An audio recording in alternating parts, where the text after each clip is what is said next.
ጸጋና ሰላም ይብዛላችሁ። እንዴት ናችሁ? እስልምናን የማልቀበልበት ምክንያቶች እልፍ አላፍ ቢሆኑም ነገር ግን የመጀመሪያውና ቀዳማዊ ምክንያቴን ላስቀምጥላችሁ።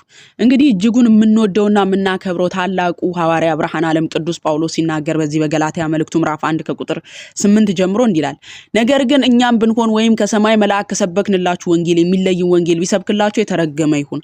አስቀድመን እንዳለን እንዲሁ አሁን ሁለተኛ እላለሁ፣ ከተቀበላችሁት የተለየው ማንም ቢሰብክላችሁ የተረገመ ይሁን በማለት በነቢያትና በሐዋርያት ያልታነጸን ትምህርት አንድ አካል አምጥቶ ቢሰብክላችሁ እርሱ የተረገመ ነው፣ ከእርግማን በታች ነው በማለት ያስጠነቅቀናል። ስለዚህ ከእንደነዚህ አይነት በሐዋርያትና በነቢያት ያልታነጸን ትምህርት አምጥተው ከሚያስተምሩ ከሐሰተኛ ነቢያት ወይም ከሐሰተኛ ሰዎች ተጠበቁ በማለት ቅዱስ ጳውሎስ ያስጠነቅቀናል። እዚህ ጋር ብቻ አይደለም፣ ቅዱስ ጳውሎስ በተደጋጋሚ ያስጠነቅቀናል።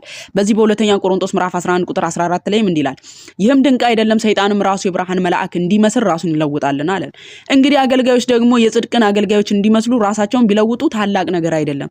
አገልጋዮች የጽድቅ አገልጋይ መስለው ራሳቸውን ቢለውጡ አይግረማችሁ። ሰይጣን ራሱ ምን መስሎ ይመጣል ብሎናል? የብርሃን መልአክ መስሎ ሊያስት ሊያጭበረብር እንትን ሊላችሁ ይመጣልና አገልጋዮች የጽድቅ አገልጋይ መስለው ቢመጡ እንዳይገርማችሁ፣ ከእግዚአብሔር እንደተላኩ ወይም እግዚአብሔር እንዳዘዛቸው አድርገው ቢናገሩ እንዳይገርማችሁ፣ ሰይጣን ራሱ የብርሃን መልአክ መስሎ ሊያስት ይችላልና ተጠበቁ እያለ ቅዱስ ጳውሎስ እንደዚህ ያስጠነቅቀናል። ዮሐንስም በአንደኛ ዮሐንስ መልእክት ምዕራፍ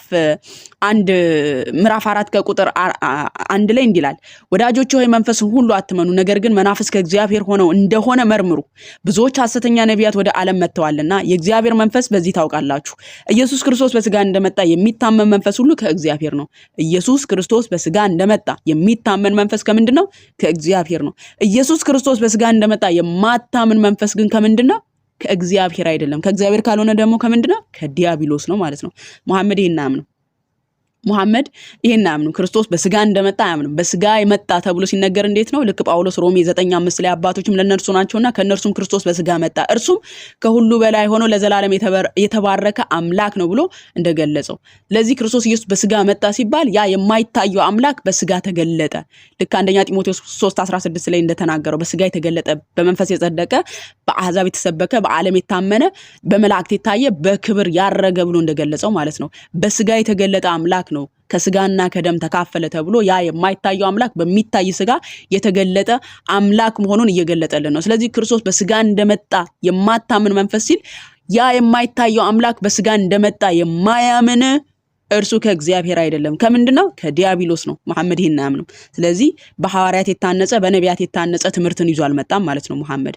እግዚአብሔር አምላካችንን በነቢያት ላይ ያደረ ከሐሰተኛ ነቢያት መጠበቅ እንዳለበት ሲናገር ትንቢተ ኤርምያስ ምዕራፍ 14 ከቁጥር 14 ላይ እንዲላል፣ እግዚአብሔርም እንዲያለኝ ነቢያቱ ውሸት በስሜ ትንቢት ይናገራሉ፣ አላኳቸውም፣ አላዘዝኳቸውም፣ አልተናገርኳቸውም፣ የውሸትን ራእይ ሟርትንም ከንቱንም ነገር የልባቸውንም ሽንገላ ይሰብኳቸዋል። የልባቸውንም ሽንገላ ልክ ከአምላክ እንደተላኩ አድርገው በየዋህነት እናንተን ከመንገዳችሁ ሊያስቷችሁ ሽንገላቸውን ምን ይላሉ? በልባችሁ ላይ ዙፋናቸውን ዘርግተው ያስቷቸዋል ማለት ነው። ለዚህ አምላካችን እግዚአብሔር ምን እያለን ነው? የልባቸውን ሽንገላ እየነገሯችሁ ይሰብኳችኋል። ስለዚህ ተጠበቁ እያለን ነው አምላካችን እግዚአብሔር። እኔ አላኳቸውም፣ እነሱ ግን ምን ያደርጋሉ?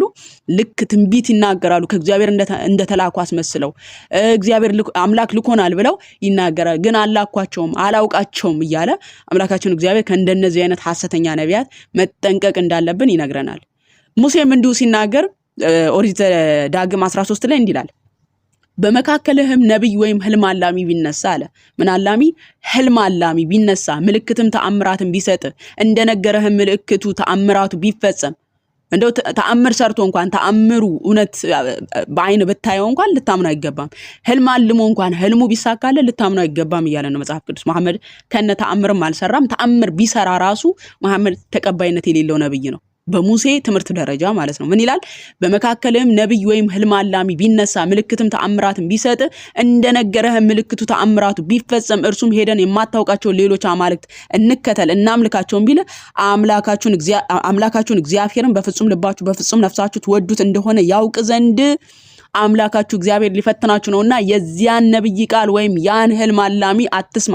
አምላካችሁ እግዚአብሔርን ተከተሉ፣ እርሱንም ፍሩ፣ ትእዛዙንም ጠብቁ፣ ቃሉንም ስሙ፣ እርሱንም አምልኩ፣ ከእርሱም ጋር ተጣበቁ። አምላክ እግዚአብሔር ትሄድባት ዘንድ ካዘዘ መንገድ ሊያወጣ ከግብጽ ምድር ካወጣችሁ ከባርነትም ቤት ካዳናችሁ ከአምላካችሁ ከእግዚአብሔር ሊያስታችሁ ተናግሯልና ያ ነብይ ወይም ያ ህልም አላሚ ይገደል። እንዲሁም ክፉን ነገር ከመካከል አርቅ። የእናት ልጅ ወንድምህ ወይም ወንድ ልጅ ወይም ሴት ልጅ ወይም በብብት ያለች ሚስት ወይም እንደ ነፍስ ያለ ወዳጅህ በስውርና ሄደን ከምድር ዳር ጀምሮ እስከ ምድር ዳር ድረስ ወደ አንተ የቀረቡት ከአንተም የራቁትን አንተን ከበው ያሉ አህዛብ ከሚያመልኳቸው አማልክት አንተም አባቶችም የማታውቋቸው ሌሎች አማልክት እናምልክ ብለው ቢያስት እሺ አትበለው፣ አትስማውም፣ ዓይንህም አይራራለት፣ ግደለው ይላል ሙሴ።